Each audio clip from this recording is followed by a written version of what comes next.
Bismillah, berikut ini kita akan mencari tahu siapa manusia yang mati, meninggal pasti dalam keadaan su'ul khatimah. Bismillah, assalamualaikum warahmatullahi wabarakatuh. Alhamdulillah, wassalatu wassalam ala rasulillah wa ala alihi wa sahbihi wa man walah, amma ba'du. Meninggal atau mati merupakan keniscayaan bagi semua makhluk hidup. Mati itu keniscayaan. Apa artinya? Pasti yang hidup akan merasai mati. Kullu nafsin dha'iqatul maut. Setiap yang bernyawa pasti akan mendapatkan kematian. Nah, berikut ini kita akan bahas siapa-siapa mereka yang mengindikasikan atau yang bisa ditebak bahwa dia adalah pasti su'ul khatimah. Siapa mereka? Yang pertama, oh ya, su'ul khatimah itu artinya apa? Kematian yang buruk, kematian yang menjadi orang itu menderita kelak di alam kubur sampai hari kiamat. Siapa itu? Yang pertama adalah orang yang berpaling dari Allah dan Al-Quran. Allah Subhanahu wa ta'ala sudah mengirim Rasul, mengirim Nabi, mengirim kitab suci. Sebagai apa? Pedoman manusia untuk menuju kepada Allah Subhanahu wa ta'ala. Allah berada di tempat yang khusus.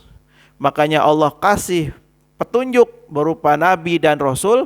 Allah kasih petunjuk berupa kitab suci. Ayo, kata Allah, sini menuju kepadaku. Dia berpaling sama Allah. Dia menjauh dari Al-Quran. Nah, pasti nih orang-orang yang berpaling dari Allah, Allah bilang jangan lakukan, dilakuin. Allah suruh kerjakan, nggak dikerjakan. Nah, ini nih orang yang seperti ini akan berpotensi besar su'ul khatimah, ya, meninggalnya buruk. Terus apalagi orang yang bertaubat, orang yang terus menerus bermaksiat tanpa bertaubat. Orang-orang yang seperti ini adalah orang yang sudah dekat dengan setan sehingga dia tidak lagi mampu kembali kepada Allah. Dia lebih senangnya bermaksiat terus. Ya, sehingga ketika dia berdosa itu bukan hal yang menakutkan, bahkan sudah menjadi gaya hidup dia, dan dia tidak ada rasa penyesalan sedikit pun. Nah, orang-orang yang seperti ini punya potensi besar su'ul khatimah. Kalla bal rana ala qulubihim ma kanu yaksibun. Kalla bal, sekali-kali tidak, bahkan hati mereka telah tertutup. Oleh apa? Oleh dosa-dosa yang mereka kerjakan. Ini ada dalam surah Al-Mutaffifin ayat 14.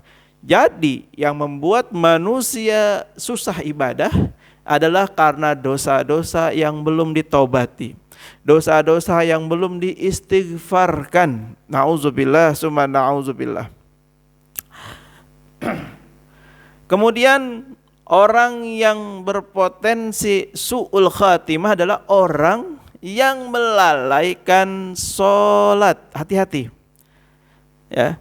Orang yang tidak menjaga sholat sebenarnya itu hakikatnya dia sudah tidak memiliki pelindung dalam dirinya. Allah sudah tidak lagi menjaga orang tersebut. Kenapa? Karena Allah sendiri tidak dihiraukan perintahnya. Allah menyuruh sholat, tapi dia enggak mau sholat. Nah, udah selesai ya. Oleh karena itu, orang-orang yang menyia-nyiakan sholat ini akan terus semakin jauh dari Allah Subhanahu wa ta'ala. Maka orang yang jauh dari Allah potensi kalau dia meninggal lebih dekat kepada su'ul khatimah.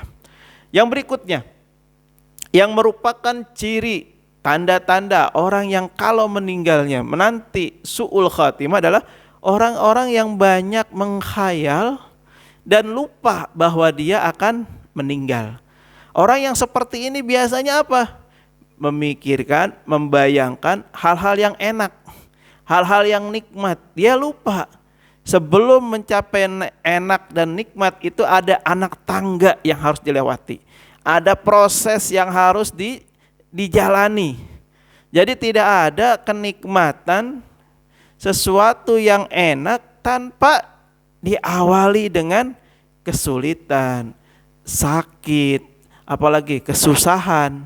Ini yang harus kita pahami betul.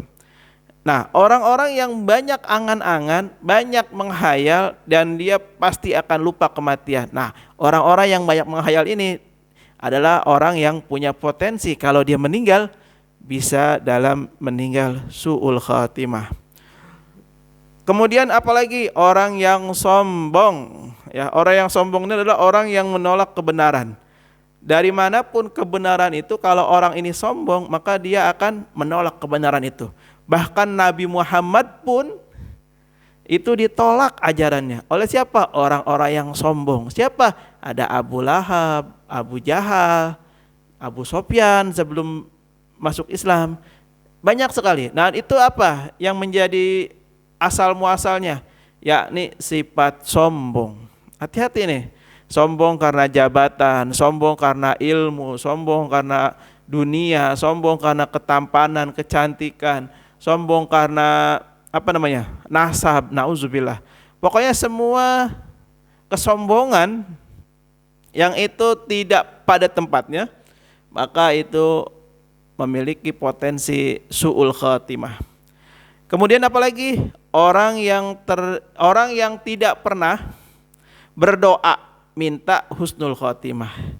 Jadi dalam doa kita dianjurkan tuh minta kepada Allah agar apa? Agar diberikan kematian yang baik atau husnul khatimah. Minta sama Allah, ya Allah, berikan kepada hamba husnul khatimah. Allahumma inna nas'aluka husnul khatimah. Misalnya seperti itu. Terus minta. Agar apa? Agar Allah memberikan kita kesempatan husnul khatimah. Kenapa seperti itu, Ustaz? Ya, karena Rasulullah SAW, ya ingat, Rasulullah manusia maksum, manusia dijamin sama Allah pasti masuk surga, itu masih berdoa, Allahumma inni as'aluka husnal khatimah. Rasulullah aja itu masih berdoa. Dari mana kalimat ini? Dari hadis riwayat Imam Ahmad. Ya, nanti teman-teman cari deh. Ada itu doa Rasulullah minta kepada Allah untuk husnul khatimah. Lah, apalagi kita kan? Apalagi kita nih generasi sekian, generasi akhir zaman. Maka sudah sepatutnya minta doa sebanyak-banyaknya agar apa? Agar kita dimasukkan ke dalam golongan orang-orang yang meninggalnya husnul khatimah. Amin amin ya rabbal alamin. Allahu a'lam bishawab. Hadanallahu wa iyyakum ajmain. Assalamualaikum warahmatullahi wabarakatuh.